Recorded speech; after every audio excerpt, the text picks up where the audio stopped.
एमजीएनआरजीएस महात्मा गांधी द्वारा नामित कार्यक्रम जो कार्यक्रम भारत वर्षर दारिद्र्य सीमा रेखा तले थिबा लोकंक पई तयारी हेतिला ताकू सरकार नाम बदल जी रामजी भावे तयारी करिसंती जाके को निंदनीय कथा।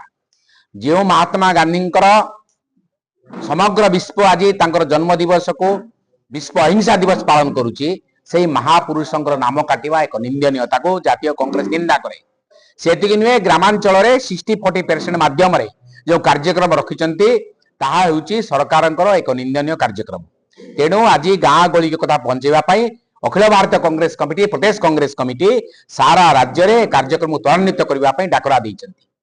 द्वितीय कथा जो बड़ बड़ कथा कहते मंत्री 300 यूनिट बिजुली देवाई छाड़ हो ये सरकार कौन देव बोली कहते आज से स्मार्ट मीटर जरिया सारा राज्य को लुटिबार लगी जानवाहन को जांच करी लक्ष लक्ष टका उत्कोच नौचंती। एवं सबुठारु दुखर कथा जे धान मंडी रे चाषी सहित मिल बालर कौन संपर्क नथिबा बेले आज धान उठे पारु नै सरकार एवं बड़ बड़ व्यापारी सहित सलाह सुतरा होउची ताकू निंदा करा जायछि। प्रदेश कांग्रेस कमिटी सभापति सम्मान्य भक्तचरण दास संपूर्ण राज्य रे आज समस्त बड़ बड़ माने संगठनिक व्यक्ति मान को एक पर्यालोचना रखिंट सांबादिक मान आखरे मो मालकानगिरी जिलार समस्त अधिवासी सांबादिक भाई एवं कांग्रेस कर्मी मान अनुरोध करी या गाँ गहली में पहुंचेगा कहली।